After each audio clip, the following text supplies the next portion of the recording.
Urodziłem się 6 maja 1948 roku w Warszawie. Prawdopodobnie gdzieś w okolicach MDM. Była jakaś taka izba położnicza tam. Moi rodzice mieszkali w czasie okupacji we Francji. Mój ojciec miał studiować medycynę we Francji. Wyjechał z Polski chyba w 1935 roku. Tam poznał moją matkę, która była komunistką i partia komunistyczna wywiozła ją do Francji, żeby ona nie miała wyroku w Polsce. Miała wtedy 16 lat. Ojciec medycyny nigdy nie skończył, zrobił 1 rok. Potem zaczął się interesować polityką. Obydwoje pojechali do Hiszpanii w 1936 roku. Po Hiszpanii byli internowani i po wypuszczeniu w 1938-1939 roku pracowali w ruchu Oporze we Francji.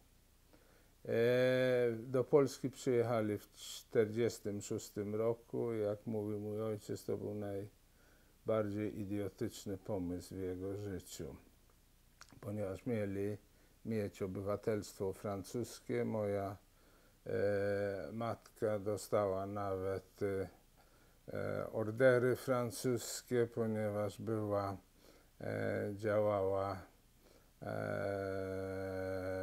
w czasie okupacji jako, jak to się mówi, wyrzucała pociągi niemieckie,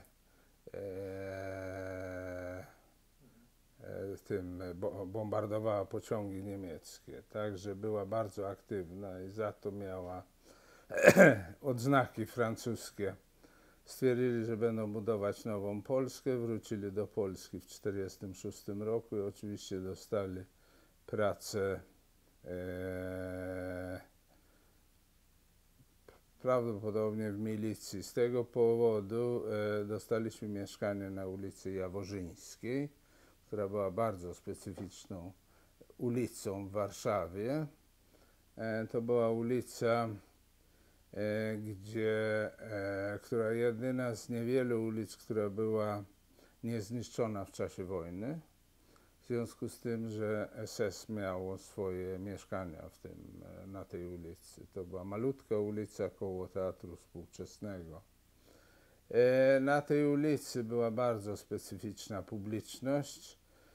Bardzo dużo policjantów mieszkało tam. Tam nie było wielkich, jak to się nazywa, bonzów z partii i tak dalej, ale to była, za mojego dzieciństwa, to była wspaniała ulica. Mieliśmy olbrzymie podwórko z kasztanami, gdzie się grało w piłkę, Potem jak podrosłem, to była jedna z najbardziej, jak to się nazywa, groźnych ulic w Warszawie, ponieważ dzieci policjantów nie bały się nikogo. I w związku z tym w okresie lat 50., 60., jak się szło po Warszawie i ktoś cię zaczepiał, to się mówiło: przepraszam, ja jestem z ulicy Jaworzyńskiej, to ludzie odchodzili. Także był spokój, cisza. Zacząłem chodzić do szkoły chyba na latawcu, do podstawowej. Zmieniłem 3 czy 4 razy szkoły w ciągu podstawowe. W końcu wylądowałem na ulicy, już nie pamiętam jak się nazywała ta szkoła, to była szkoła, gdzie się chodziło od 4. do 7. klasy. To było między chyba na Mokotowskiej.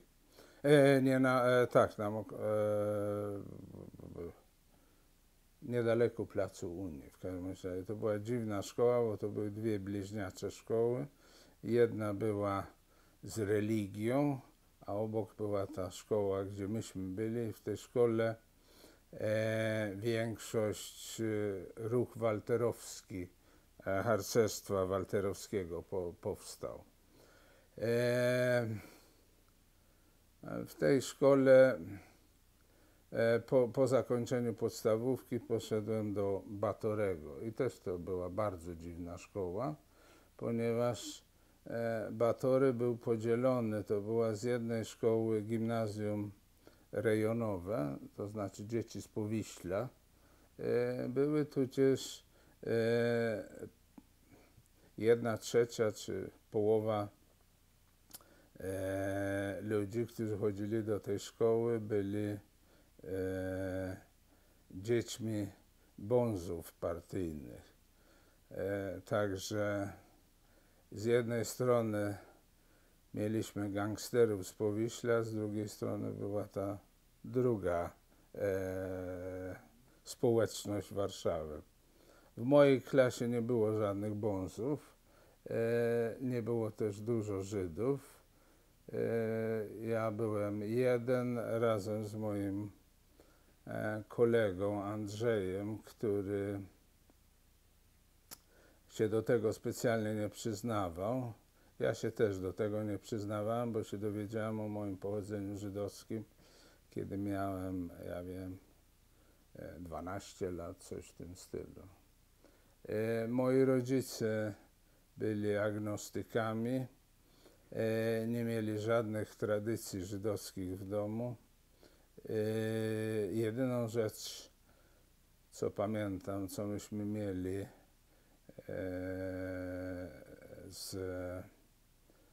jeśli chodzi o obchodzenie, to nie wiem, czy to było takie żydowskie, to była ta rytualna rzeźnia karpia na Boże Narodzenie, ale to jest zarówno polskie, jak i żydowskie, także nic z tego nie było.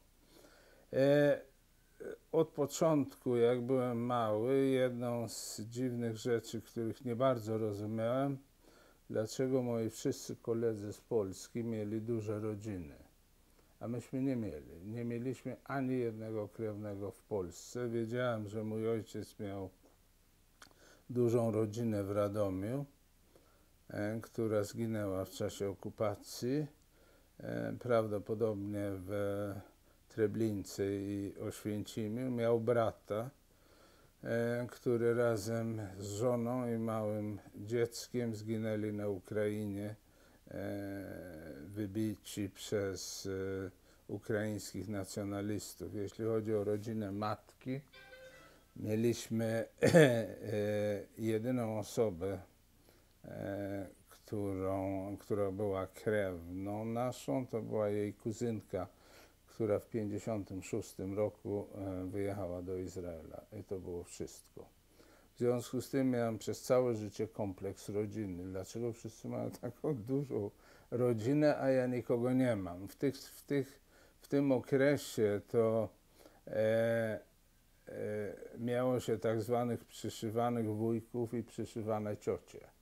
To byli znajomi rodziców, z którymi rzeczywiście mieliśmy niesłychane powiązania i to było jak rodzina, ale to nie była prawdziwa rodzina. I to mnie w jakiś sposób upiętnowało na całe życie, ponieważ jeden z powodów mojego, jak to się nazywa, mojego małżeństwa było to, że moja żona miała 37 kuzynów. Z tego nic nie wyszło, bo ona prawie połowy tych kuzynów nie zna imion, także nie mamy specjalnie dużego kontaktu z tą rodziną, ale to mnie w jakiś sposób napiętnowało.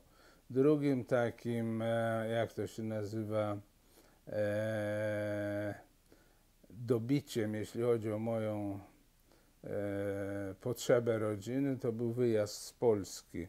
Jak ja wyjeżdżałem z Polski, to miałem w jakiś sposób utorować drogę dla mojego ojca, siostry i brata i wszystko już było przygotowane, żeby oni też przyjechali, ale w końcu z wielu powodów nie wyjechali, dlatego nagle znalazłem się znowu sam, bez rodziny w Szwecji.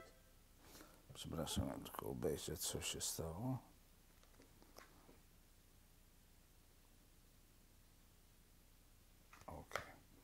E, I także całe moje życie było w jakiś sposób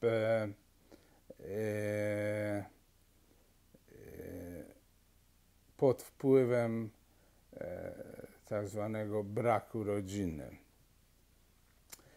I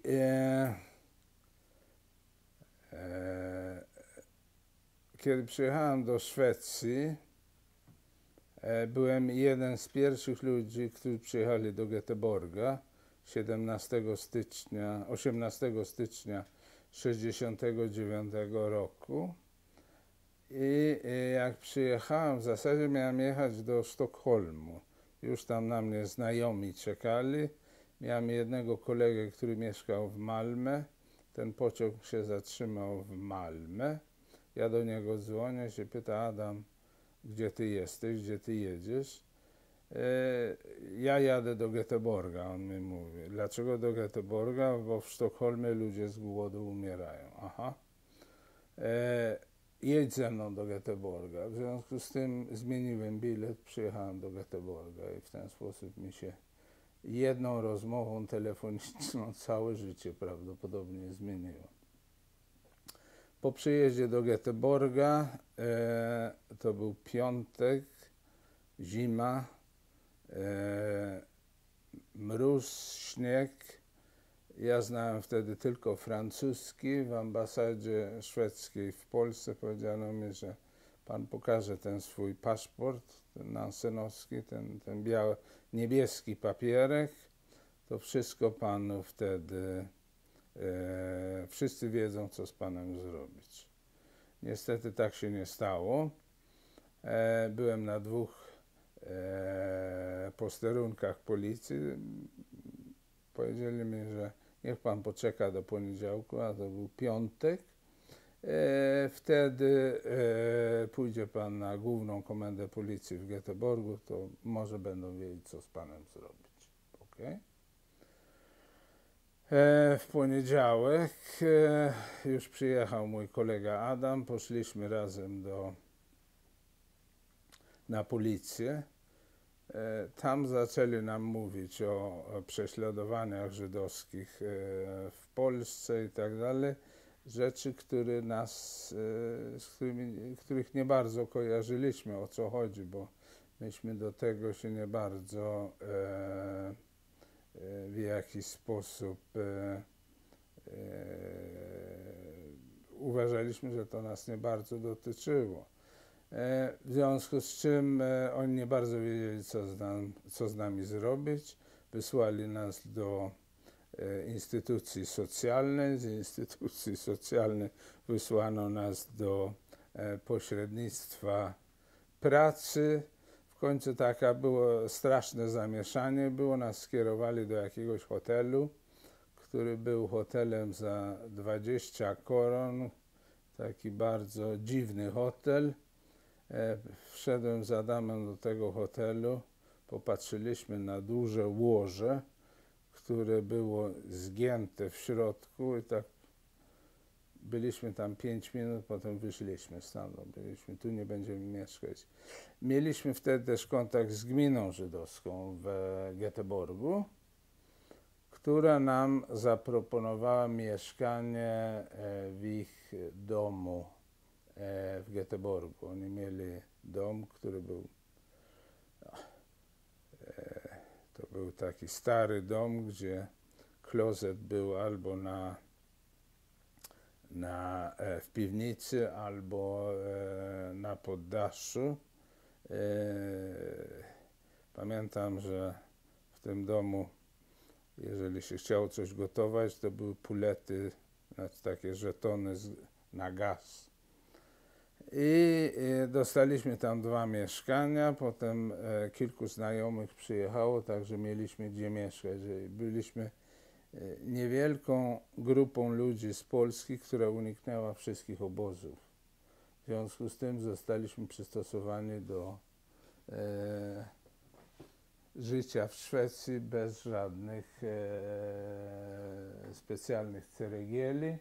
Poszliśmy na kurs języka szwedzkiego, który trwał 3 miesiące i potem ja miałem bardzo łatwo, ponieważ przyjechały 2 czy 3 koleżanki z moich studiów, które pochodziły po różnych profesorach, po różnych instytucjach, także nagle te 2 lata, które studiowałem w Polsce biologii, się okazało, że zostałem prawie magistrem po tych 2 latach. Dostałem tak zwane 8 punktów i wtedy mogłem zacząć szukać różnego rodzaju takich wykształceń akademicznych, które nie można było zaczynać od razu po szkole, po gimnazjum.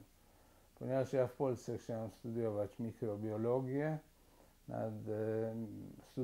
studiowałem biologię, w związku z tym dostałem się na tą mikrobiologię. Z tego okresu nie bardzo wiele pamiętam, bo mój angielski był dosyć kiepski. Wszystkie wykłady, wszystkie książki były po angielsku, ale w jaki sposób mi to poszło. Także wytrzymałem 2 terminy, potem zacząłem robić studia doktoranckie. Trwało to jakiś rok, ale stwierdziłem, że jestem za młody, że chcę w jakiś sposób wdepnąć w to środowisko szwedzkie. W związku z tym postanowiłem, że jeszcze się pouczę troszkę, ponieważ zawsze chciałem być lekarzem, to posłałem podanie na studia medycyny i dostałem się na tą medycynę, ale w Szwecji jest taki system, że jak się dostaje na studia, to trzeba odpowiedzieć albo tak, albo nie.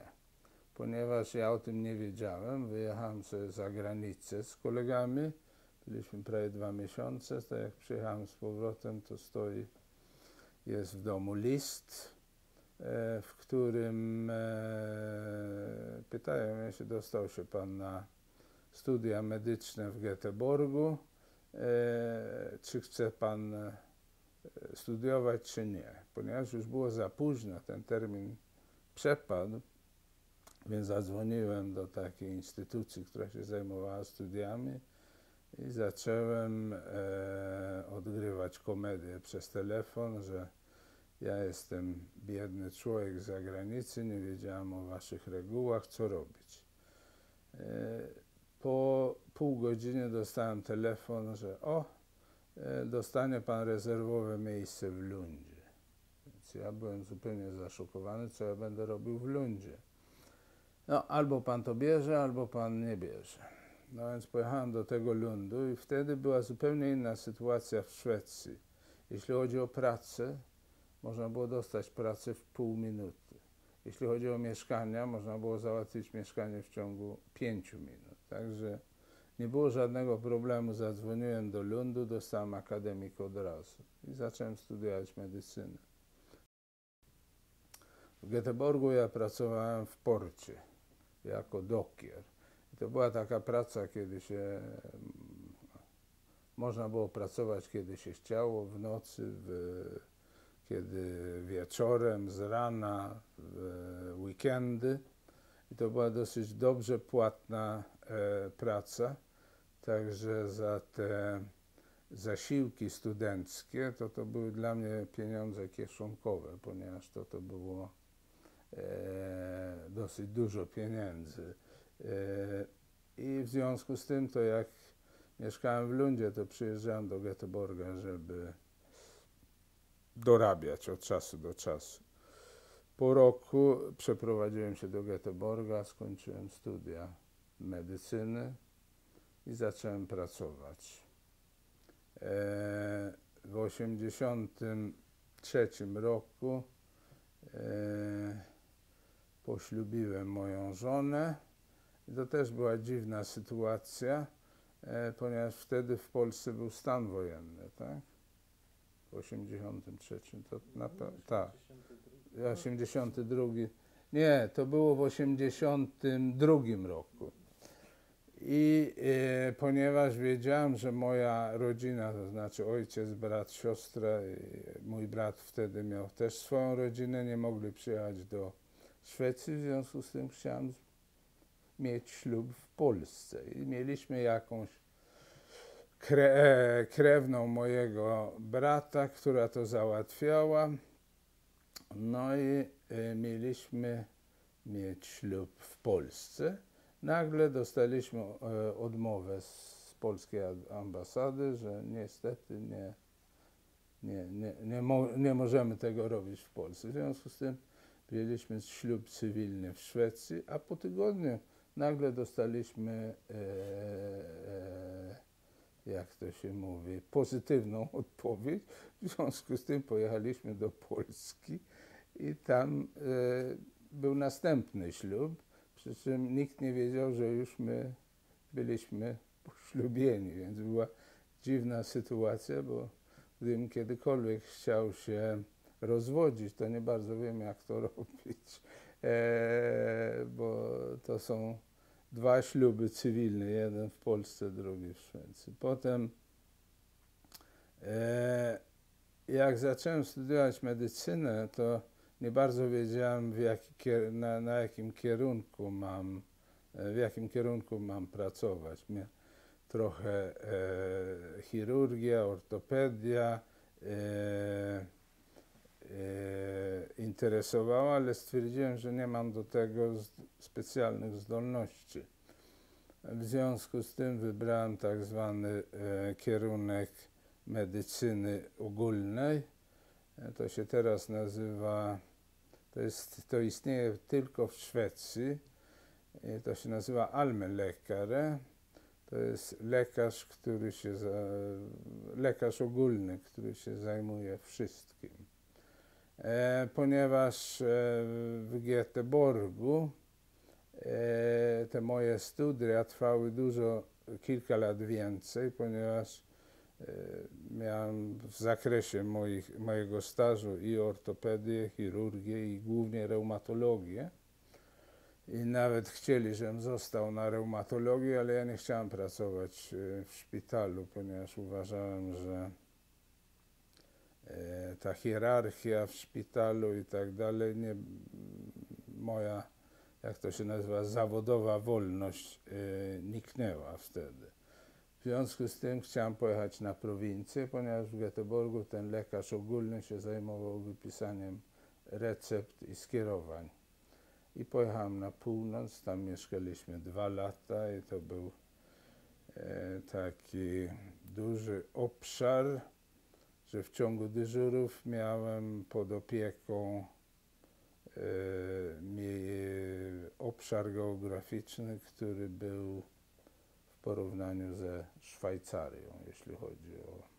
A tam mieszkało jakieś 10 000 ludzi na tym obszarze. Tak. Wszystko się robiło. Potem, jak się mój syn narodził, to moja żona stwierdziła, że to jest za daleko i wracamy z powrotem. Wróciliśmy do Göteborga. Wtedy były problemy i z mieszkaniami, i ze żłobkiem dla dzieci, z opieką dla dzieci. Moja żona jest nauczycielką, nie miała pracy, także zaczęliśmy szukać jakiejś miejscowości, która miała podobne walory co ta północna Szwecja. No i w ten sposób się znalazłem tutaj w ulicy, gdzie był mały szpital, gdzie robiło się wszystko. Także jeśli chodzi o moją karierę zawodową, to w ten sposób wygląda. Natomiast jeśli chodzi o moje studia w Polsce, to ja zawsze chciałem pójść na medycynę, ale nie miałem szans, ponieważ w Polsce były egzaminy z fizyki, a ja z fizyki miałem zaległości 3-letnie, także w ogóle to było bez sensu i z tego względu wybrałem biologię. co jeszcze chcecie wiedzieć? Imię Jan. Kiedy się pojawia? Aha, imię Jan. Ja się nazywałem Jan Krzysztof, ponieważ w Polsce się nie używa, w moim okresie nie używało się nigdy podwójnych imion. Był taki pisarz francuski, który się nazywał Romain Rolland i on napisał książkę, która się nazywa Jan Krzysztof. I to z tego powodu moi rodzice mi nadali to imię, ponieważ Jan Krzysztof to był taki idealny człowiek. Jak dostałem papiery,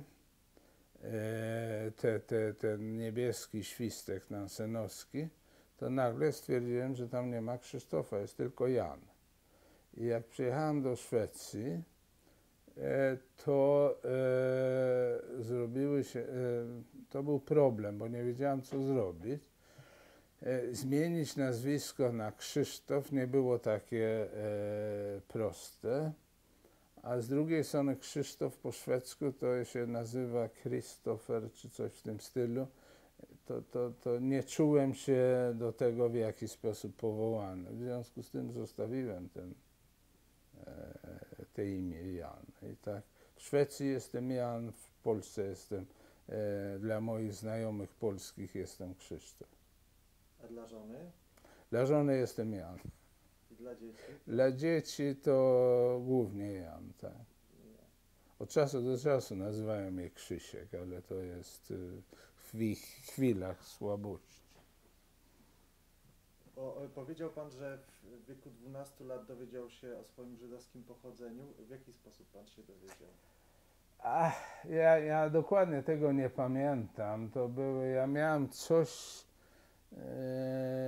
czułem, że coś jest nie tak, czułem, że jestem w jakiś sposób inny.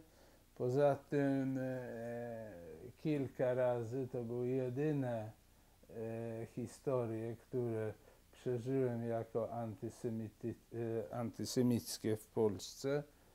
Ktoś na ulicy czy tego nazywał mnie Żydem. No, w końcu spytałem się rodziców, o co chodzi i wytłumaczyli mi, że mam czyste pochodzenie żydowskie. Potem dziwna historia się okazało, że całe 80% mojego towarzystwa, moich kolegów z Polski miało to samo pochodzenie i miało ten sam problem ze swoją identyfikacją żydowską, że nikt nie bardzo wiedział, o co chodzi, nikt nie bardzo wiedział, co to znaczy, ale po kilku latach, jak przyjechałem do Szwecji, to miałem dosyć dużo kontaktów z tą gminą żydowską i to były problemy, ponieważ ci, którzy przyjechali z Polski, głównie z Warszawy, nie mieli żadnego pojęcia o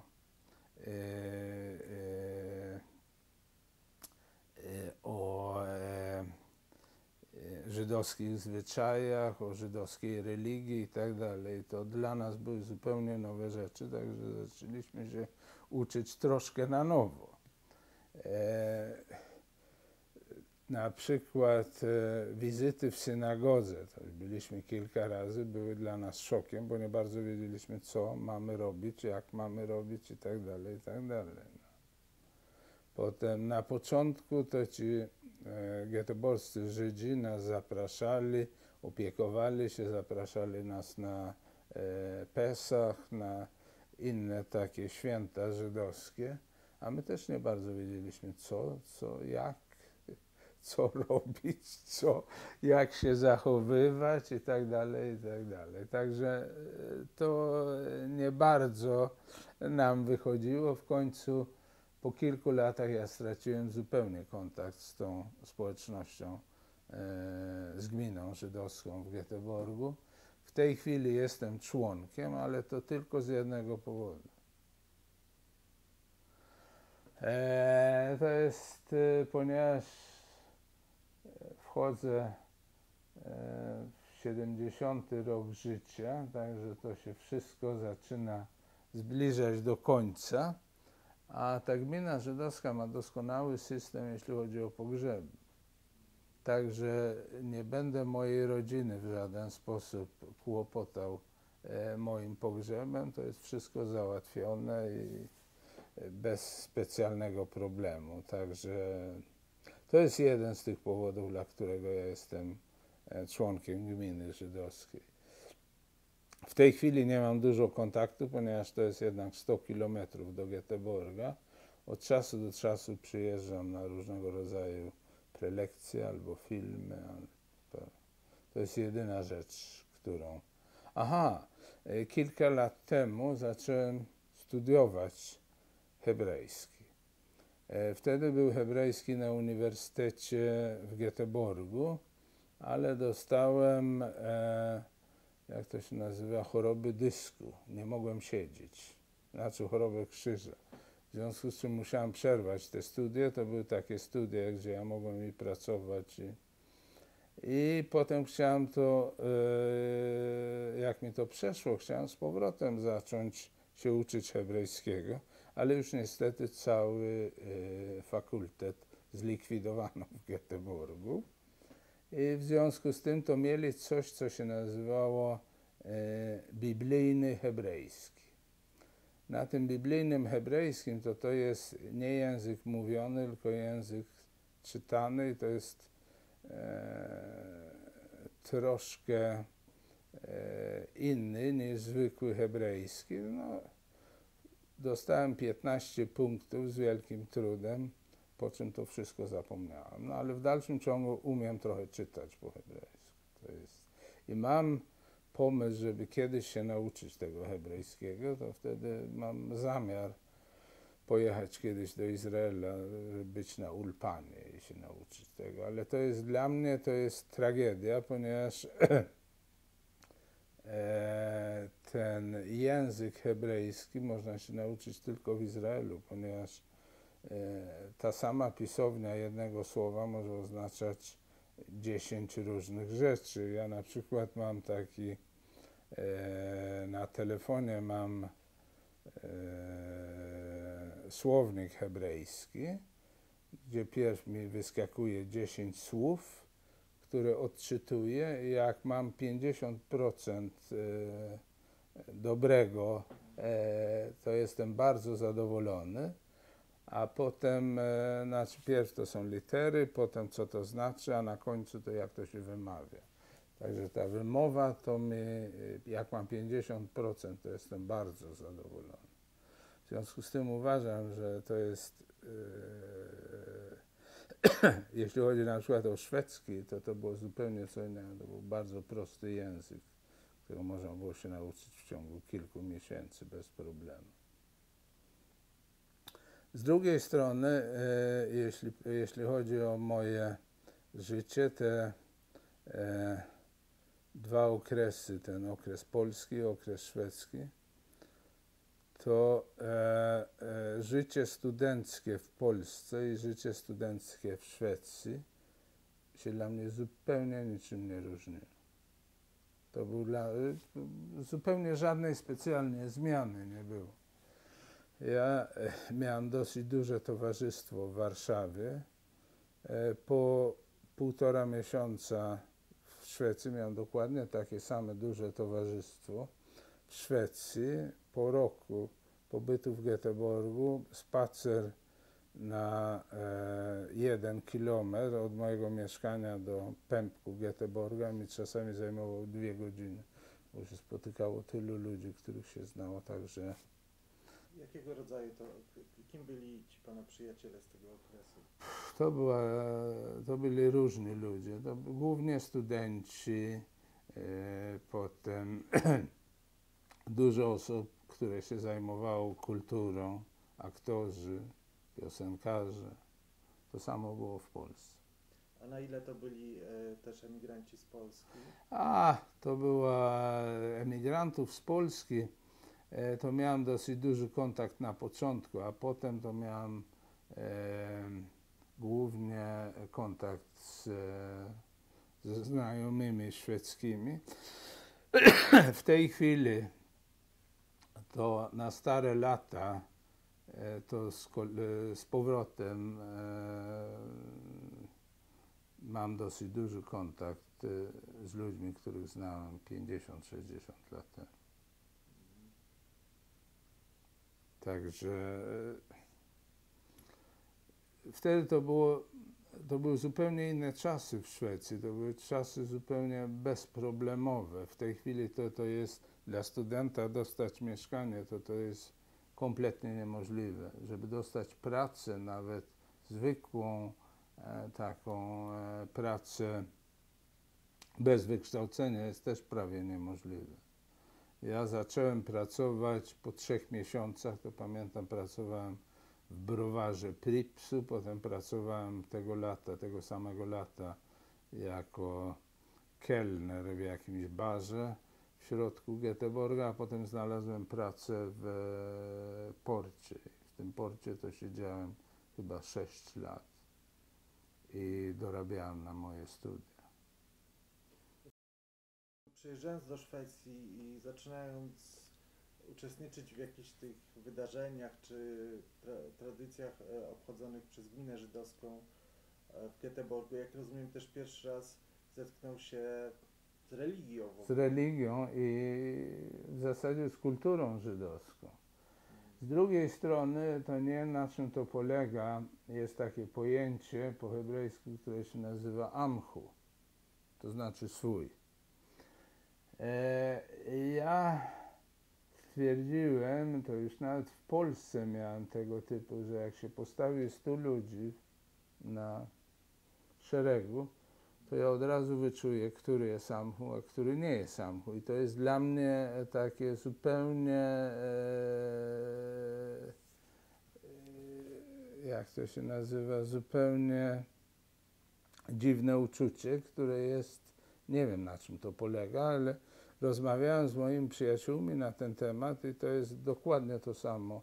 Oni też uważają, że w jaki sposób, nie, to już nie chodzi o wygląd, to chodzi w jaki sposób, myśmy to nazwali w Polsce fluidy, że się poznaje i podchodzi się do człowieka i się pyta amchu, amchu, dobra, wiemy, o co chodzi.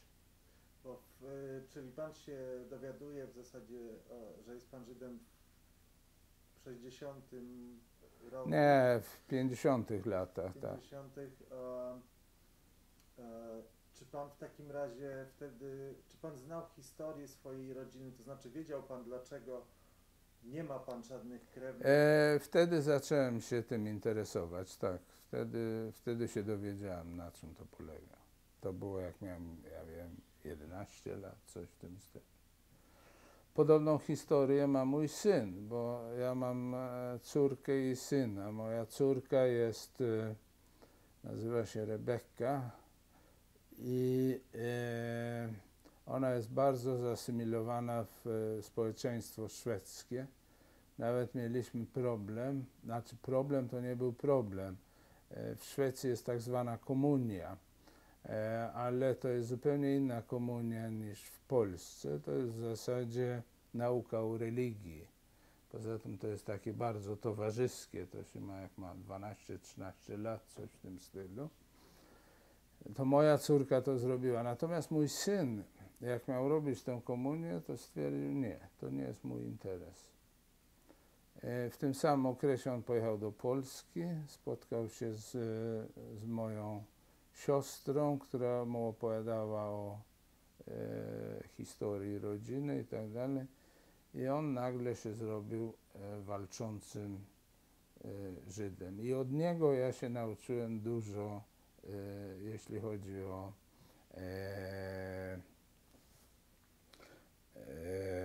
żydowskich zwyczajów, żydowskiej kultury i tak dalej. On był w Izraelu wiele razy, chciał zostać w Izraelu, ale mu się to nie udało. Całe jego marzenie po gimnazjum to było, że pojechać do kibuca w Izraelu i tam był 9 miesięcy. A w którym roku on się urodził? W 84. Tak, poza tym jest inna historia. W Szwecji jest, to nie jest organizacja, to jest powiedzmy stowarzyszenie. To nie ma żadnych takich, to jest grupa ludzi, która organizowała kolonie dla dzieci i to były kolonie w takiej miejscowości, która się nazywała Wibek. I jak mój syn miał 13-14 lat, to ktoś mnie namówił, żeby go wysłać na te kolonie. I jak mój syn wrócił z tej kolonii, to zrobił się 150% Żydem. Się pytam, co się stało.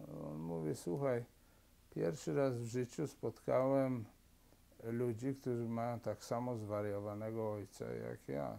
No i to się od tego zaczęło.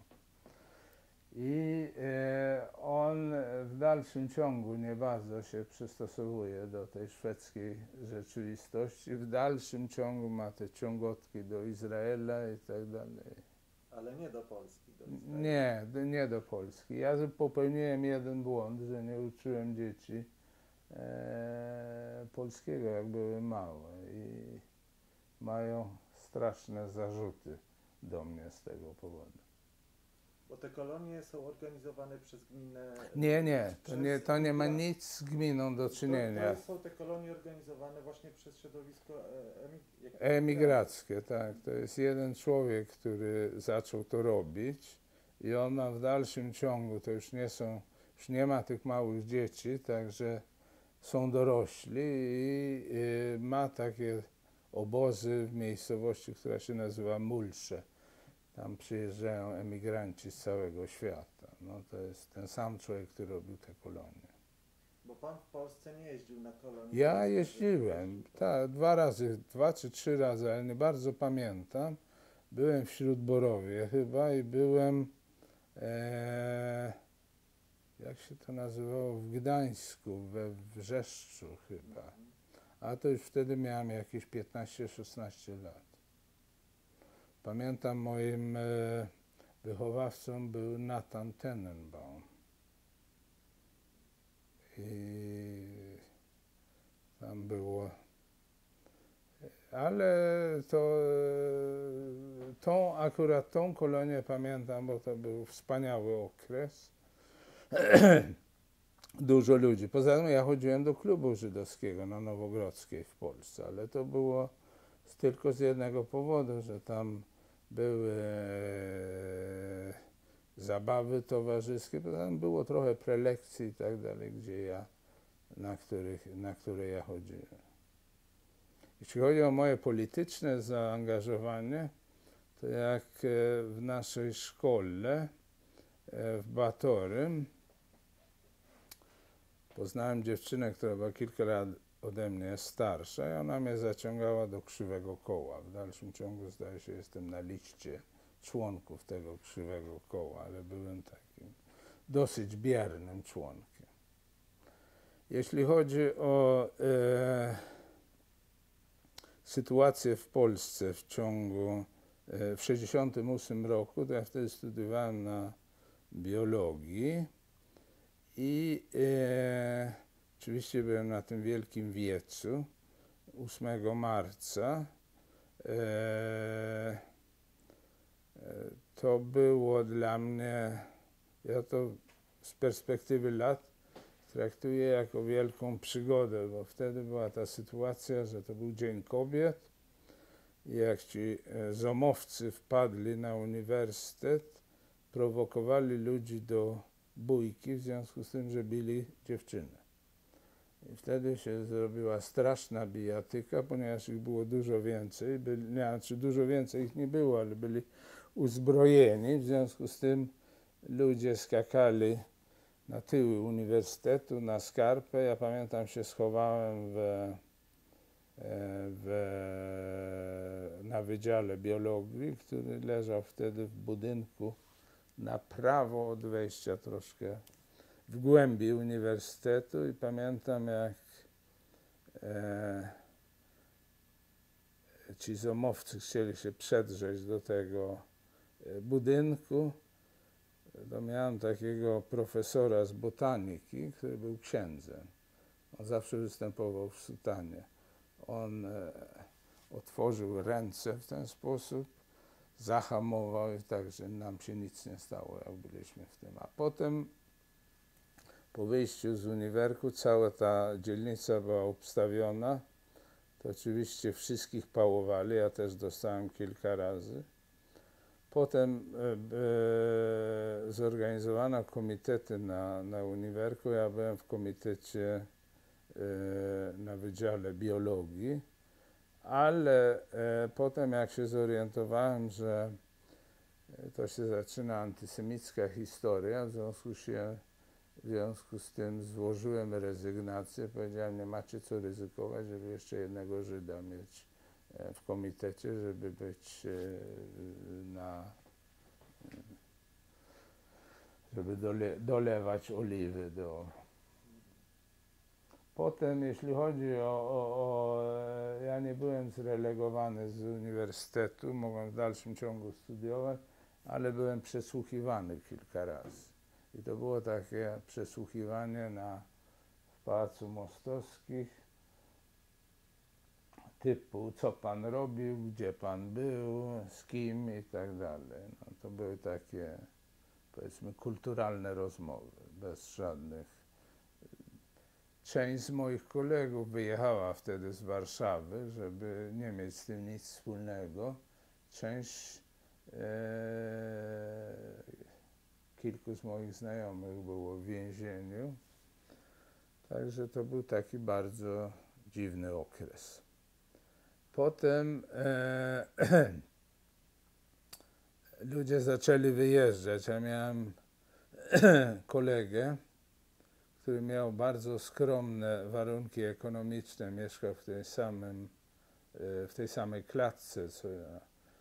Ich było 4 w domu, mieszkali w mieszkaniu, które było 1,5 pokoju, czy coś w tym stylu. I oni od razu wyjechali do Izraela. Byli jedni z pierwszych, którzy wykorzystali tę okazję.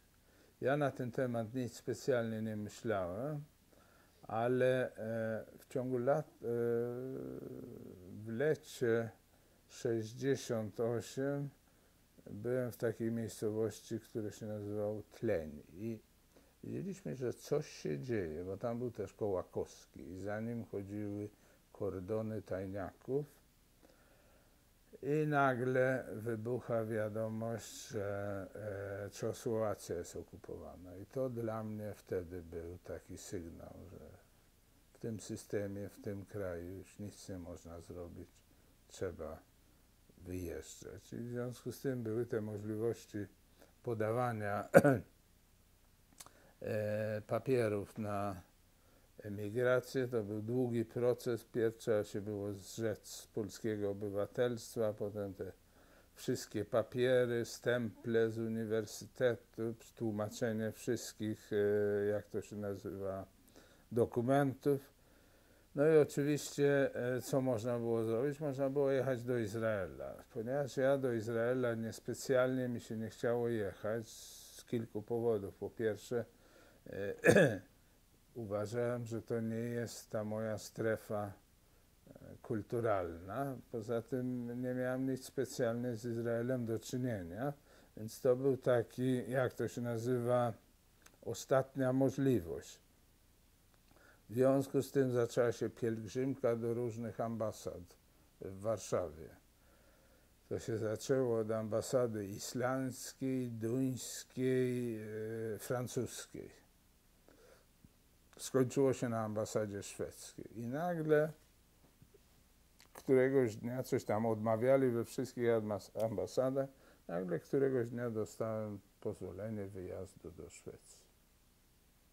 Zupełnie przypadkowo, jak się okazuje, potem to nie było przypadkowe, ponieważ to było związane z akcją jednego ze szwedzkich polityków w tym czasie, który chciał w jakiś sposób zadokumentować solidarność z polskimi Żydami. Z tym, że myśmy wyjechali do Szwecji na zasadzie, że byliśmy prześladowani jako Żydzi. No. Ja, jak mówię, nigdy się specjalnie z antysemityzmem w Polsce Znaczy nigdy mnie to w jakiś sposób nie uderzyło. Kilka razy ktoś mnie nazwał Żydem, to było wszystko, ale poza tym nigdy nie miałem żadnych ani towarzysko, ani jeśli chodzi o uczelnię, ani inne takie rzeczy, nie miałem żadnych powodów do narzekania na ten temat. No ale w marcu widział pan to. Oczywiście, kampanię, oczywiście, tak? oczywiście. Co pan o tym myśli? O tej kampanii to oczywiście to była dla mnie niesłychana niesprawiedliwość, ale to można było brać na dwa sposoby. Ja znam ludzi, którzy odbierali to bardzo osobiście. Mam przyjaciela, który w czasie tej kampanii był tak sparaliżowany tym, tak się bał, że nie chciał jechać środkami komunikacji miejskiej. W związku z tym kupił jakiś motocykl czy coś w tym stylu. A ja tego nie odczuwałem jako osobistą obelgę. Uważam, że to jest po prostu ludzka niesprawiedliwość, że to jest jeden z mechanizmów tego systemu. Ja rozumiałem, dlaczego to istnieje i po co, w związku z sytuacją polityczną w Polsce, jaka była, ale myśmy z tego robili, ja pamiętam, myśmy robili z tego różnego rodzaju dziwne rzeczy. Ja pamiętam, kiedyś jechaliśmy z kolegą trolejbusem z Uniwerku w stronę Parku Ujazdowskiego. Wchodzimy do tego trolejbusu, był zatłoczony. I mój kolega, który ma bardzo taką fizjonomię żydowską, podchodzi do kobiety, która sprzedaje bilety i się pyta, czy pani jest urzędniczką państwową? Ona mówi, tak, ja jestem. Jakim prawem pani wpuszcza dwóch Żydów do trolejbusa? I się zaczęła dyskusja. Ludzie ryczeli ze śmiechu. To jest historia, którą trzeba sfilmować. I myśmy cały czas podgrzewali tą napiętą sytuację, która w końcu się okazała bardzo... mieliśmy sympatię całego trolejbusa. No. A ta biedna kobieta, która sprzedawała bilet, w ogóle nie wiedziała, co są zrobić, co to jest. Czy to jest prawda, czy to jest ten. Tak samo ja pamiętam okres, kiedy była wojna sześciodniowa, kiedy ta polska, jak to się nazywa, prasa nie wiedziała, po której stronie. Na początku to było coś pierwsze 2-3 dni. I pamiętam te napisy, które były w Warszawie, nasi Żydzi zwyciężają i tak dalej, także była dosyć duża sympatia, uważałem wtedy, społeczeństwa, jeśli chodzi o sprawę izraelską. Potem w ciągu, ja już nie pamiętam, 1, czy 2, czy 3 dni ta sytuacja się kompletnie zmieniła. No. Także to można odczuwać na wiele różnych rodzajów. Ponieważ ja jestem agnostykiem, w tej chwili uważam, że kultura żydowska jest dla mnie dosyć podstawowa. Wtedy tego nie uważałem. Czułem się 150% Polakiem, także pewne rzeczy się zmieniają. I na emigracji stwierdziłem, że są dwa rodzaje Żydów, którzy przyjechali na emigrację. I to jest też problem, ponieważ są pewne rozbieżności. To jest tak zwana Żydzi, którzy mieszkali w Warszawie. To była pewna grupa, która nie miała dosyć do czynienia z żydostwem polskim. Ich rodzice pracowali w aparacie albo mieli do czynienia z kulturą polską i tak dalej. Specjalnie jeśli chodzi o kulturę żydowską, nie mieli z tym nic wspólnego. Natomiast jest dość duża grupa, nawet dużo większa, która pochodzi z małych miejscowości, typ Dzierżoniów, Śląsk i tak dalej. To są ludzie, którzy chodzili do szkół żydowskich, którzy znają jidysz, którzy byli wychowani na kulturze żydowskiej. To są dwie zupełnie odmienne grupy ludzi. Ale czy te losy w jakiś sposób, znaczy czy potem to się przekładało w jakikolwiek sposób na to, jak oni się tutaj zadamawiali w Szwecji? Czy Nie, chyba nie. Natomiast od czasu do czasu są pewne dyskusje, scysje na ten temat. Się mówi Warszawka, a ty z Warszawki, a ty nie. To jest, że ja jestem gorszym Żydem niż oni. No to jest na tym to też troszkę polega. A jeśli chodzi o sam moment wyjazdu, jak pan tutaj dojechał do... Ja przyjechałem pociągiem. Przyjechałem jak wszyscy z tego... To był taki pociąg, który jechał Warszawa, Berlin, Oslo.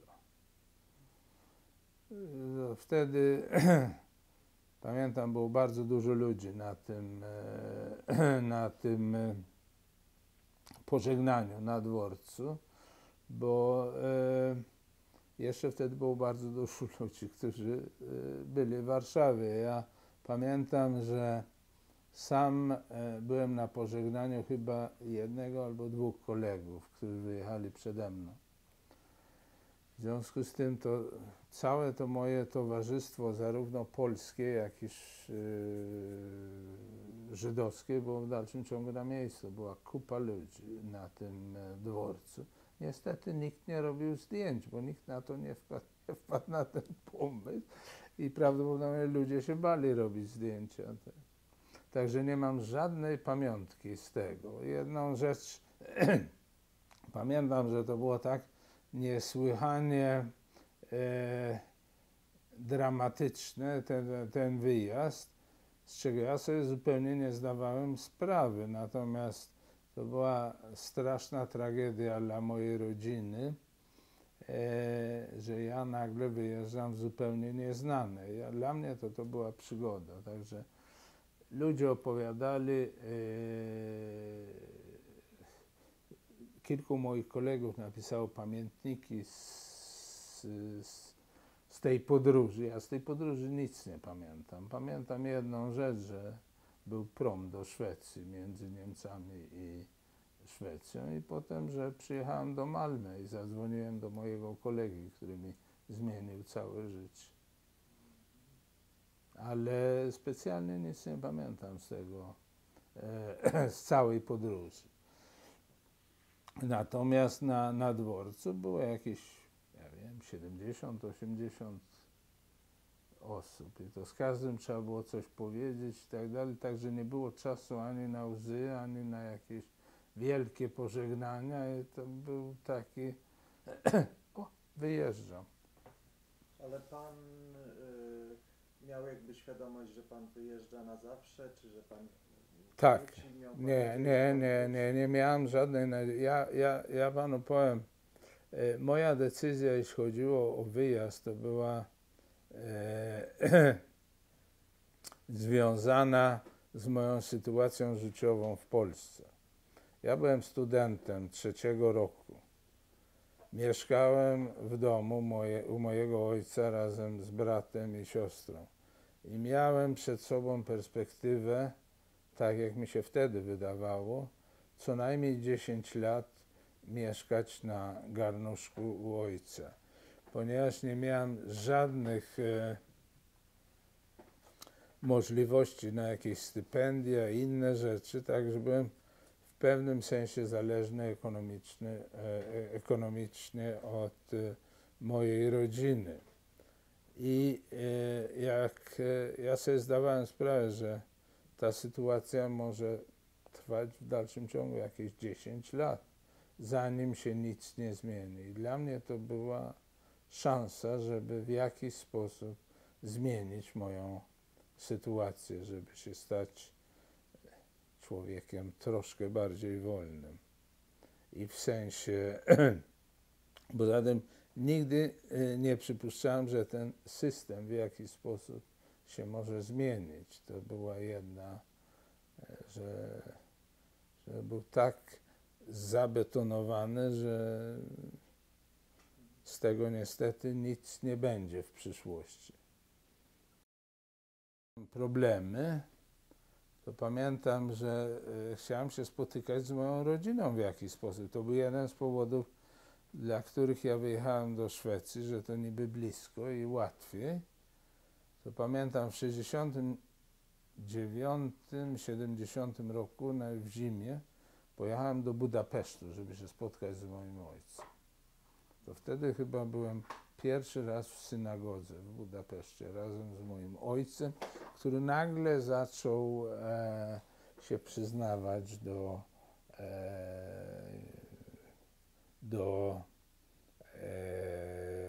tym, że jest Żydem od wielu pokoleń. A potem to pamiętam, że od razu jak dostałem obywatelstwo szwedzkie, to była chyba w 1974 roku, to na Boże Narodzenie chciałem jechać do Polski. Wtedy jechałem promem przez Istad, Świnoujście, no i tam się oddawało paszporty i miało się odbierać je rano. Jak ja odebrałem rano, to ja mówię, pan nie ma prawa wjazdu do Polski. No dlaczego? Pan jest na liście ludzi, którzy nie mają prawa wjeżdżać do Polski. Okay? Poczekałem kilka godzin, potem wróciłem z powrotem do Szwecji. Następnego roku próbowałem jeszcze raz, to wtedy sobie wymyśliłem, że jadę samolotem na Okęcie i znalazłem taki samolot, który był ostatnim samolotem, także gdyby mnie nie wpuścili, to bym siedział na tym Okęciu przynajmniej 2-3 dni, czy coś w tym stylu. No. Przyjechałem na tym Okęciu, to czekało na mnie dwóch panów, którzy mi zaproponowali, owszem, pan nie ma prawa wjazdu do Polski. W dalszym ciągu nie wiedziałem dlaczego, ale chcemy z panem porozmawiać. No, ja mówię, okej, mogę z wami rozmawiać. Się umówiłem już po Bożym Narodzeniu w hotelu Grand w Warszawie. Tam jak wszedłem do tego hotelu, to portier wiedział, gdzie mnie skierować, na które piętro.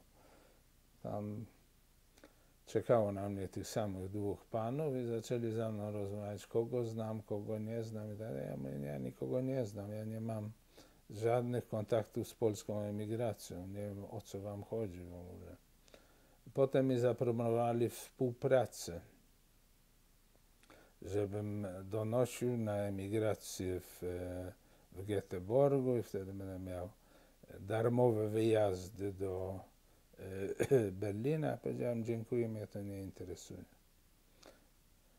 Potem i nigdy nie wiedziałem, na czym to polega, dlaczego mnie nie wpuszczali do Polski, dlaczego byłem persona non grata. Prawdopodobnie byłem na jakiejś liście, potem dostałem papiery z IPN-u, to już kilka lat temu. I w tych papierach to jest opisane, że należałem do jakiejś fikcyjnej organizacji Koszykowa 16, która była bardzo dywersyjna i tak dalej. To byli moi znajomi, to nie była żadna organizacja. Potem była opisana ta rozmowa ze mną w hotelu Grand i potem była inna historia. Potem była, że próbowaliśmy go zwerbować, ale on się kompletnie do tego nie nadaje i nasz kontakt w Göteborgu mówi to samo. No, to ja poszedłem jeszcze raz do IPN-u, żeby tam chciałem się dowiedzieć, kto to jest nasz kontakt w Göteborgu. Oczywiście IPN mi nie odmówił, że to niby tajemnica państwowa. Czyli Była jakaś wtyczka tu w Göteborgu i to są podejrzenia, ktoś mówi, że wie, ktoś mówi, że nie wie i tak dalej, ale ktoś był i mieli w jakiś sposób rozeznanie, jeśli chodzi o tą polską emigrację w Szwecji. bo też w jakiej sytuacji pan był rodzinnej? Pan z ojcem, pan mówił na początku, że pan miał być tą forpocztą. Tak, Czy pana ojciec i brat i siostra mieli tutaj dojechać? mieli dojechać, to były plany, mieli niby papiery, mieli zacząć robić te papiery do Izraela, ale wtedy to było w ten sposób, że można było, jeżeli się miało krewnego w Szwecji, to można było przyjeżdżać do Szwecji. To z wielu powodów nie wyjechali, głównie z tego, że moja siostra ma problemy wzrokowe i mój ojciec stwierdził, że najlepsza medycyna okulistyczna to jest w Polsce, że ona nigdzie na świecie nie może mieć takiej opieki jak w Polsce. I to dla mnie był dosyć duży cios, że nagle zostaję sam, bez rodziny. No ale też bezpieka nie miała tego argumentu, tak? Że oni... Nie, oni nie mieli żadnego. Natomiast szwedzka bezpieka była bardzo ciekawa na ten temat. Bo ja jak przyjechałem po tej wizycie w Polsce, pierwszą rzecz, co zrobiłem, to poszedłem do szwedzkiej bezpieki. Powiedziałem, że Polacy mnie chcieli zwerbować. No to oni to przyjęli do wiadomości. Potem po wielu, wielu latach, jak już pracowałem na północy Szwecji, nagle dzwoni do mnie człowiek, się przedstawia, że ja jestem bezpieka z Umeå. To jest takie miasto na północy Szwecji i chcemy z panem porozmawiać. Więc ja zupełnie padłem, o co im chodzi. Powiedziałem bardzo chętnie, to oni przyszli do mojego pokoju, znaczy do pracy. Ja wtedy chciałem się w jakiś sposób zabezpieczyć, to sobie ułożyłem 5 różnych magnetofonów w szufladkach, żeby o co chodzi, co się stało. To oni mówią mi w ten sposób, proszę pana, pan miał problemy z Polakami. Ponieważ pan mieszkał w Göteborgu, to göteborska bezpieka miała pana na oku, pod opieką. A teraz pan przyjechał na północ szwedzki, w związku z tym nam przekazali sprawę, że chcieliśmy pana poinformować, że jesteśmy obecni. Dał mi jakąś wizytówkę, nigdy tego nie używałem, nigdy nie miałem żadnych kontaktów potem z tą polską bezpieką. Także to mnie zaskoczyła ta efektywność szwedzkiej bezpieki, w jaki sposób oni takie zupełnie błahe sprawy, ale... Czyli, a może pan powiedzieć w takim razie, czym o swoich związkach z Polską, no potem i czym w ogóle dla pana jest Polska współcześnie? Ja w tej chwili jeżdżę do Polski co najmniej 2 razy do roku, ze względu na to, że moja siostra mieszka w Warszawie, mój brat wyemigrował do Francji już wiele, wiele lat temu. Więc jeśli chodzi o... Dla mnie pierwsze lata, do lat 90., dla mnie Warszawa wtedy była bardzo ciekawym miastem, bo jak się chodziło po tej Warszawie, to było tak jak za mojego dzieciństwa, nic się nie zmieniło. Natomiast teraz, jak się przyjeżdża do Warszawy, to jest zupełnie inne miasto, to jest niesłychane.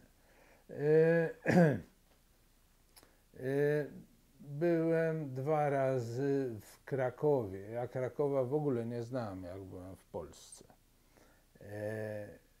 Byłem byłem na tym festiwalu kultury żydowskiej, to nawet z dziećmi byłem w roku 2000. Potem odkryłem kilka miejsc w Polsce, których też zupełnie nie znałem. Gdańsk, Wrocław, które dla mnie są genialne miejsca. Jeśli chodzi o kulturę polską, zacząłem nagle na stare lata czytać po polsku. Mam coś, co się nazywa audioteka.pl. To ja jestem prenumerant, także 2-3 książki przez miesiąc to czytam z tego. Potem dostaję dużo prasy, dużo książek z Polski. Poza tym porównuję sytuację w Szwecji i porównuję sytuację w Polsce. I jeśli chodzi, pewne rzeczy się zmieniają. Na przykład kiedyś w Szwecji, powiedzmy taka rzecz jak biurokracja. Kiedyś w Szwecji było w ten sposób, że jeżeli coś załatwiałem, jakąś sprawę i to się nie udawało, to wtedy mogłem nabluźnić temu urzędnikowi i to w żaden sposób ani w jedną, ani w drugą stronę nie ruszyło. Dla mnie to była sensacja. W Polsce było zupełnie co innego. W tej chwili to się zmieniło. To zaczyna być tak samo, jak kiedyś było w Polsce, tu w Szwecji. Jeśli chodzi na przykład o polaryzację polityczną, ta sama sytuacja jest w tej chwili w Szwecji. Zacząłem się interesować polską polityką. Także w tej chwili jestem bardzo au courant, jeśli chodzi o nazwiska ministrów, kto z kim, dlaczego. Śledzę to na różnych rodzajach, jak to się nazywa, social media, to się nazywa po szwedzku, typ Facebook, Radio Tuk. Nawet kiedyś miałem telewizję polską, ale to mi nie bardzo z tym, to nie bardzo z tym funkcjonuje. Poza tym w tej chwili to w ogóle tego nie można oglądać. Także poza tym ta kultura polska, no ja jestem wychowany na kabarecie pod Baranami, na Grechucie, na tym salonie niezależnych. I dla mnie to jest na piosenkach rosyjskich, typu Wysocki i tak dalej, Okudżawa. I dla mnie to jest w dalszym ciągu moja młodość, moje zaplecze kulturalne. Dla mnie był niesłychany szok, jak przyjechałem do Szwecji. Pierwszego dnia kręciłem się po Göteborgu. Znalazłem się w dzielnicy, która się nazywa Haga. Była taka zapuszczona dzielnica, wtedy były drewniane domki, w tej chwili to jest luksusowa dzielnica w środku Göteborga. I nagle jest bar, czyli pub. I słyszę jakąś muzykę. Wchodzę do tego baru i słyszę szwedzką muzykę.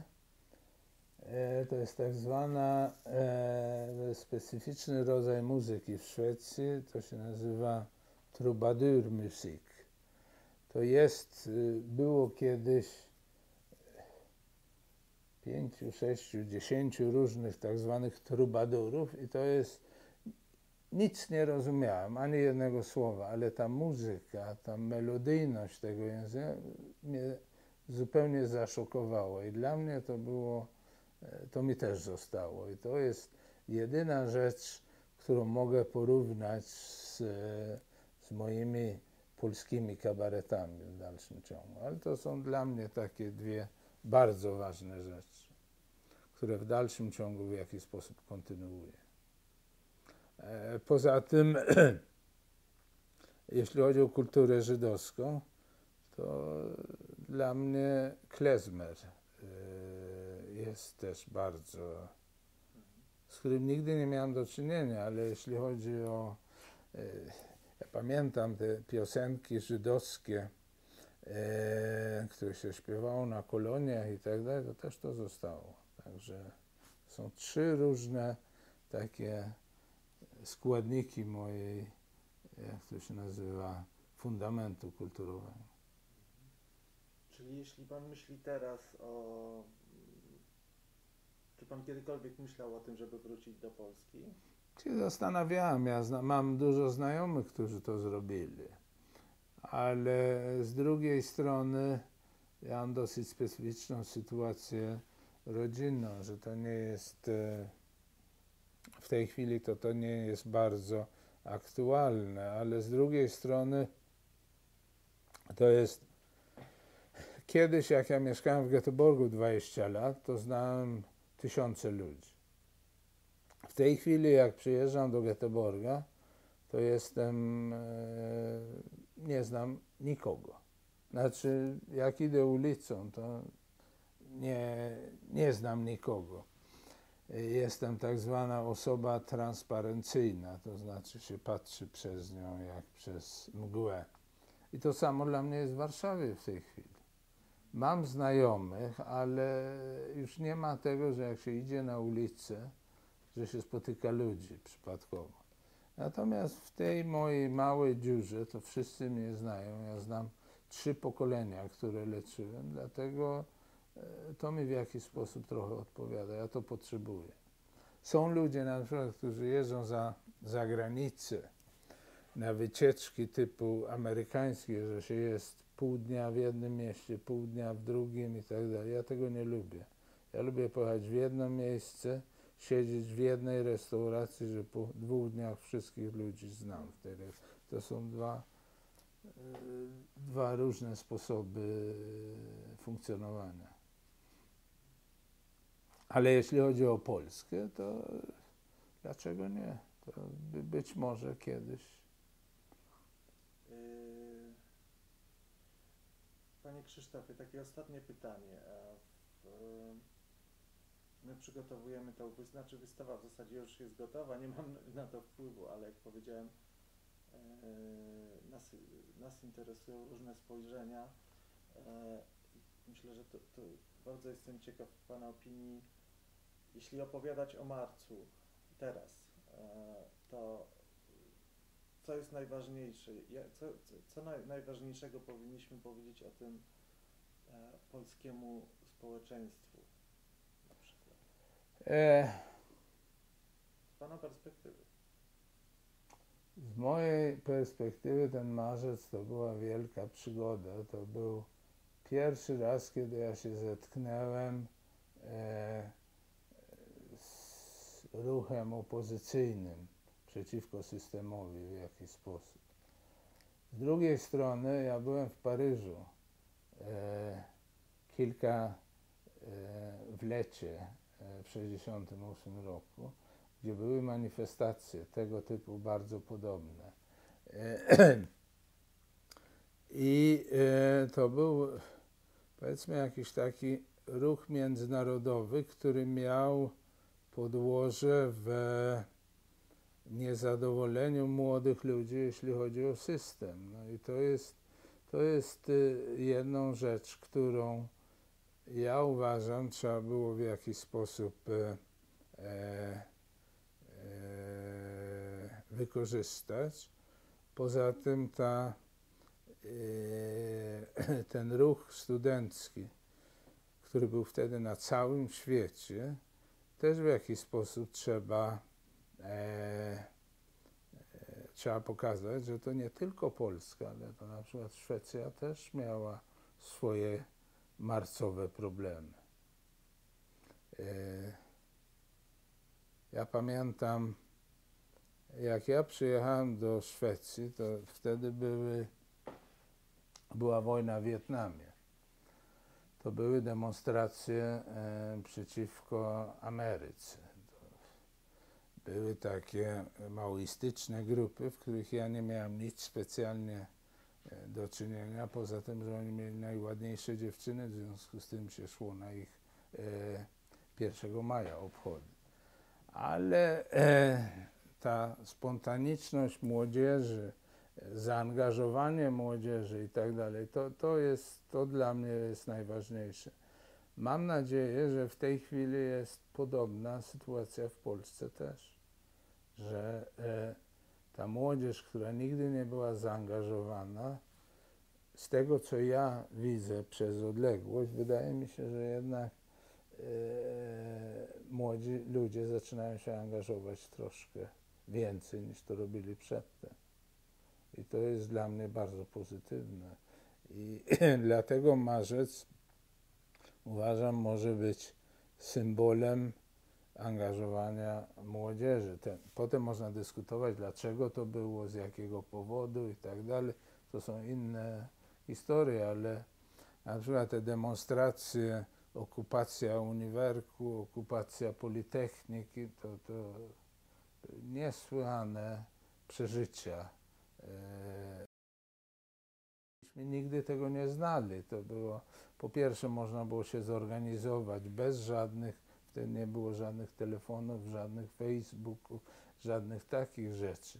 Się zastanawiam, co by się stało, gdyby te urządzenia istniały w 1968 roku. To było zupełnie co innego. Także to jest moja perspektywa marca. A jeszcze naprawdę ostatnie pytanie, jeśli chodzi o, gdyby miał Pan zrobić taki bilans emigracji, jakby, to znaczy w takim sensie, co Pan zyskał, co Pan stracił i no, czy, jaki jest taki... Ja panu powiem, ja się nad tym zastanawiałem wiele razy i ja nie bardzo chcę robić takiego bilansu, ponieważ czasu nie można odkręcić do tyłu, w związku z tym te rzeczy, które straciłem, a te rzeczy, które zyskałem, nie wiem, czy one w jakiś sposób równoważą. Dlatego ja nie bardzo chcę robić takiego bilansu, bo wtedy albo w jedną, albo w drugą stronę pójdę i to nie wiem, czy to się opłaca w ogóle uczuciowo. Z jednej strony wiem, że zyskałem zawód, który lubię. Ponieważ ja kiedyś miałem taką ideę, żeby skończyć pracować, jak mam 62 lata. Poszedłem na emeryturę, jak miałem 62 lata, ale w dalszym ciągu pracuję, tylko na innych zasadach. Ponieważ ja zawsze byłem enfant terrible i w szkole, i na studiach, i w pracy. I ponieważ ja nie bardzo jestem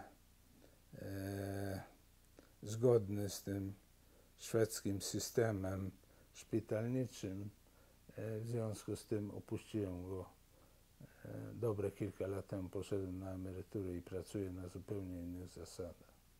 Ale w dalszym ciągu pracuję i to jest dla mnie strasznie dziwne, no bo, ale teraz mam zupełnie inne zadowolenie, jeśli chodzi o pracę, niż kiedy byłem pracownikiem służby zdrowia państwowej. A co Panu najbardziej nie odpowiadało w tym systemie szpitalnictwa szwedzkiego? Biurokracja, niszczenie ekonomiczne, nieefektywność,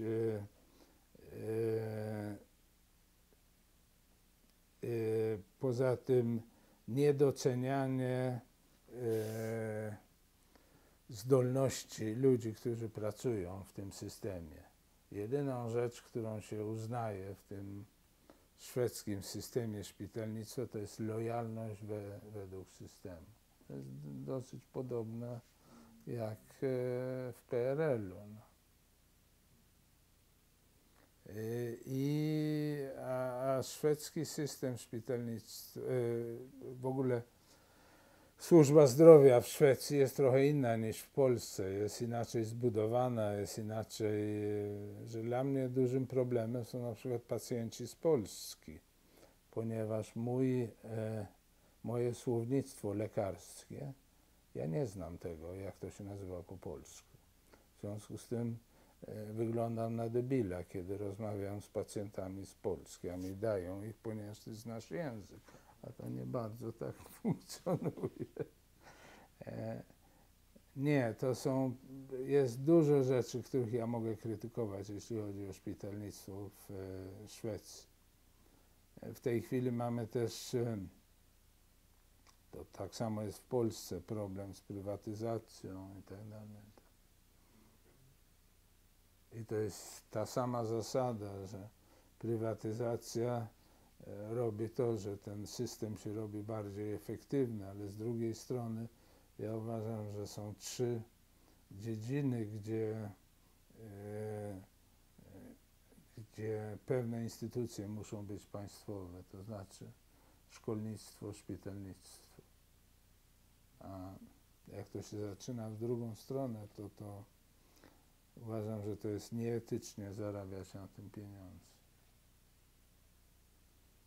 Panie Krzysztofie, bardzo dziękuję. Czy chciałby Pan coś dodać jeszcze na zakończenie? Nie. Mamy w tej chwili pomysł, żeby w marcu przyjechać i zrobić takie pewne reunion, jeśli chodzi o tą grupę ludzi. Wtedy mamy wszyscy po 70 lat, żeby się spotkać, żeby ewentualnie wyjechać na kilka dni i przeżyć naszą młodość jeszcze raz. Czy reunion w Polsce? W Polsce, tak. Ewentualnie, jeżeli to nie będzie gdzie indziej, ale z drugiej strony to tak podejrzewam, że w marcu będzie tyle różnego rodzaju imprez i tak dalej, że nie wiadomo, czy czasowo się z tym wyrobimy. Także to ewentualnie będzie albo w Polsce później, albo wcześniej, tak? Ale w każdym razie mamy mieć reunion.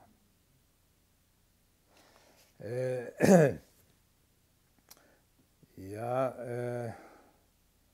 chciałem jeszcze dodać, jeśli chodzi o kulturę żydowską, jest taka grupa ludzi w Szwecji, która robi sobie wycieczki. I te wycieczki mają pewne motto, że się jeździ do różnych krajów, gdzie się ogląda kulturę żydowską. Ja byłem na kilku takich wycieczkach, 2 razy na Ukrainie. I to było niesłychanie ciekawe oglądać ślady żydostwa, żydowskiej kultury na Ukrainie, zarówno na Ukrainie Zachodniej, jak i w okolicach Krymu. I tak. Był Pan w Odessie może? W Odessie też byłem. W dzielnicach żydowskich i tak dalej. To były dla mnie niesłychane przeżycie. Już niestety nie bardzo tam teraz można jechać, ale może też się to zmieni.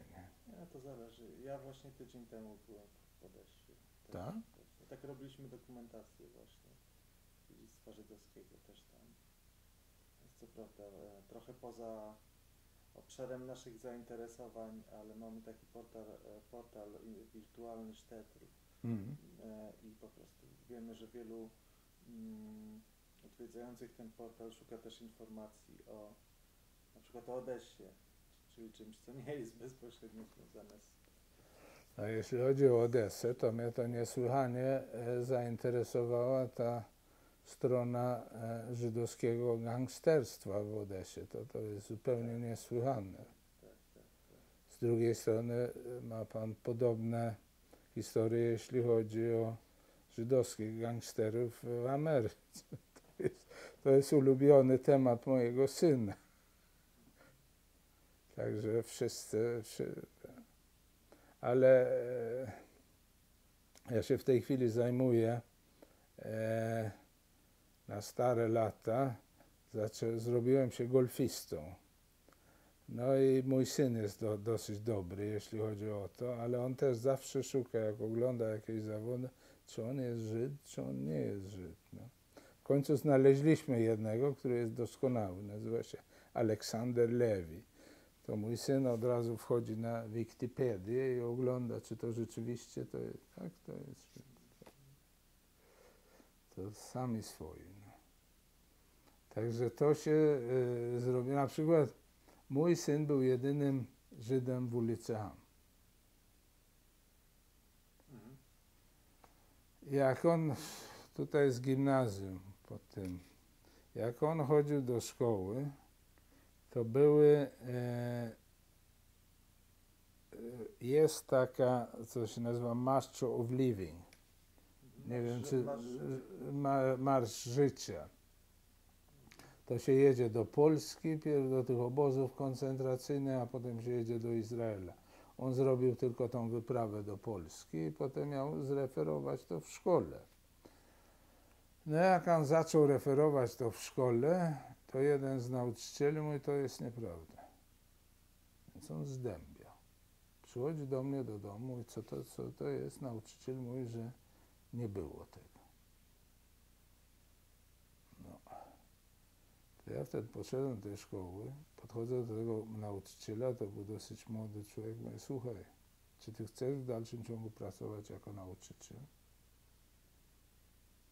Bo jeżeli ja to powiem oficjalnie, to ty zostaniesz wyrzucony z czarną kartką, bo tak tu jest w Szwecji, na całe życie. Ja od ciebie chcę, żebyś ty zebrał tą całą klasę, przeprosił i powiedział, jakie są fakty. Człowiek mi płakał na kolanach, żebym go nie poniżył, ale to był jedyny taki moment, kiedy mój syn odczuł, to nie była nawet historia antysemicka, to była po prostu niewiedza. A poza tym to on chodził tutaj na zabawy tego, no nagle słyszę śpiewy Jeruszalajem, wodził chór. Nigdy z tego powodu nie miał żadnego problemu. Natomiast w Szwecji się mówi o tym, że jest antysemityzm. Dla mnie to nie jest antysemityzm, to jest po prostu niewiedza. Na przykład mamy w tej chwili ministra spraw zagranicznych, która jest strasznie antyizraelska, która uważa, że Izraelczycy mordują biednych Palestyńczyków, którzy powodują te napady z nożami. Natomiast co się robi na całym innym świecie, dokładnie to samo się ich rozstrzeliwuje na miejscu, żeby dalej nie funkcjonowali. No i jest dosyć duży protest przeciwko temu. Ja na przykład mam swój osobisty protest. Jeżeli w gazetach coś piszą o Izraelu, z dziwnych powodów Izrael jest jeden z największych nagłówków w szwedzkiej prasie. Co się stało w Izraelu, to natychmiast jest na tym. Na przykład jak piszą w szwedzkiej prasie, że gdzieś tam w Izraelu 3 Żydów, zwróć uwagę na to, Żydów, pobiło Palestyńczyka. No, to wtedy ja dzwonię do redaktora tej gazety, powiem, przepraszam bardzo, w Izraelu to mieszkają Izraelczycy, dlaczego pan pisze Żydzi? Na tym to polega.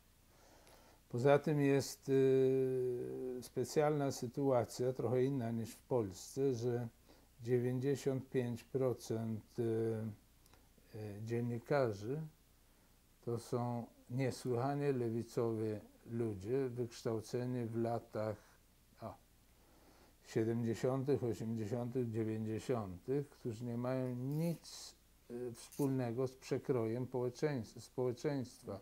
I te wszystkie poglądy propalestyńskie przeciwko Izraelowi to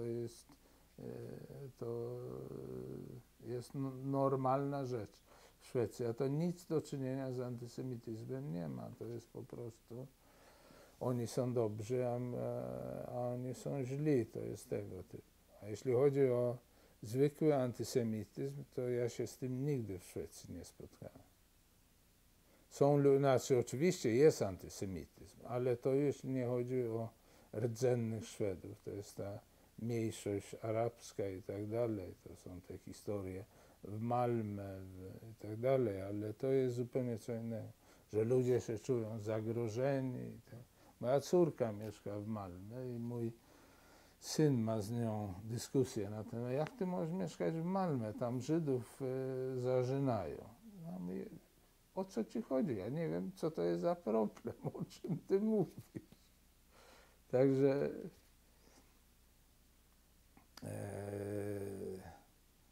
także nie wiem, no to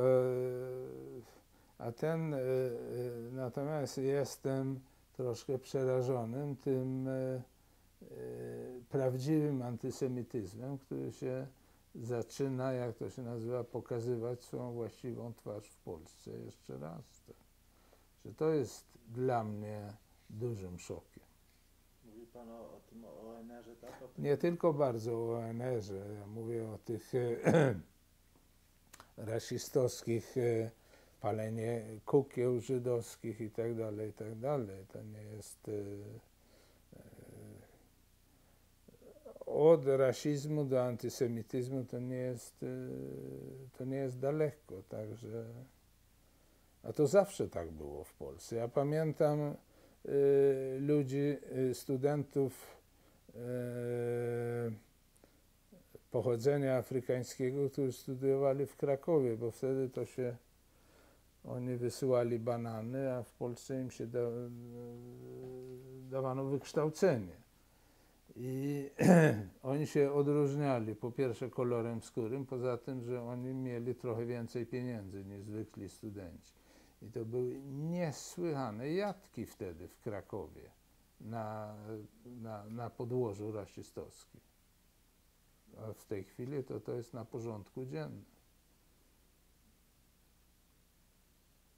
Ja nie wiem, a wy nie macie problemów z muzeum w jakiś sposób, że są manifestacje przeciwko, że ludzie malują coś na ścianach, nie? Znaczy, mi się wydaje, że to jest tak, że oczywiście, tak jak Pan mówi o paleniu tej kuku i tak dalej, są takie incydenty, natomiast jak najbardziej trzeba, no należy je wszystkie traktować bardzo poważnie, ale jednak cały czas w Polsce dużo się zmieniło w ostatnim, powiedzmy, 2 dziesięcioleciach, tak?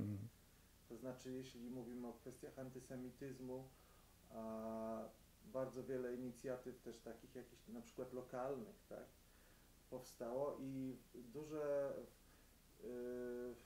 dużej mierze część polskiego społeczeństwa się zmieniła i to jest dosyć mocna siła. Oczywiście pozostaje ta druga część, która po prostu ma wpojony taki polski, też często bezmyślny, to jest przerażające, że to istnieje. No ale to ci, co zabili Chrystusa, to jest zawsze tak było.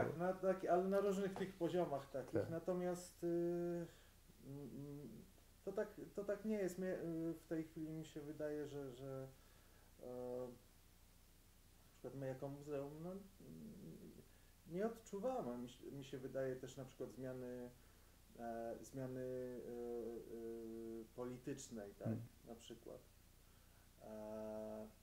Takie jest moje zdanie. No ale wy macie dosyć dużo kontaktów z tą, jak ona się nazywa, panią Gołdę, tak, Dencer. Tak, znaczy, no mamy jakieś chyba tam kontakt. Bo ona dla mnie to jest taki symbol, jak to się nazywa, ona jest bardzo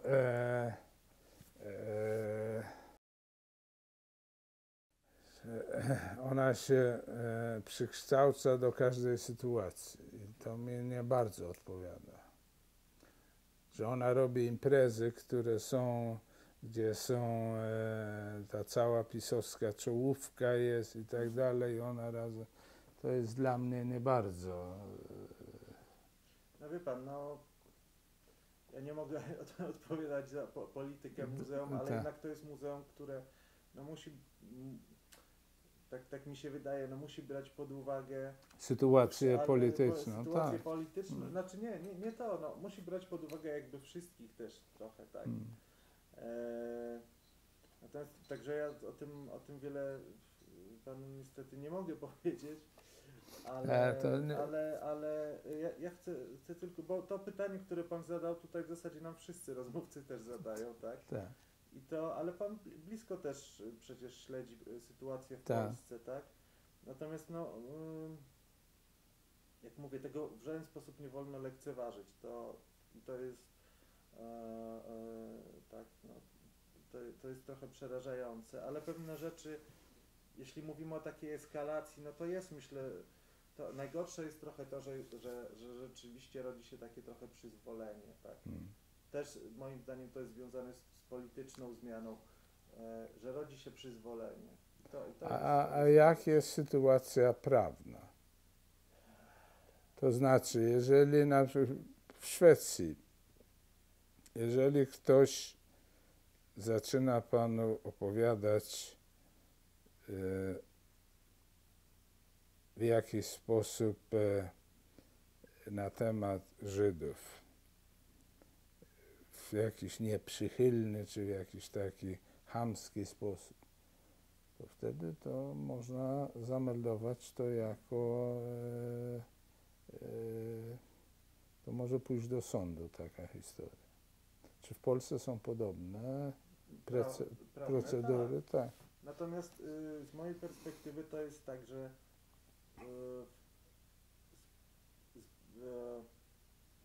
jakby z wewnętrznej perspektywy, nie wiem, namalowanie swastyki na murze albo takich rzeczy, to jest coś, w czym, no nie wiem, no, odkąd pamiętam, zawsze takie rzeczy się pojawiają. Tak. I społeczeństwo nie reaguje, tak jak mi się wydaje, choćby szwedzkie, tak sobie wyobrażam, społeczeństwo czy inne społeczeństwa, które gdzie nie ma zupełnie przyzwolenia na tego typu gesty, tak? W Polsce po prostu jest z różnych względów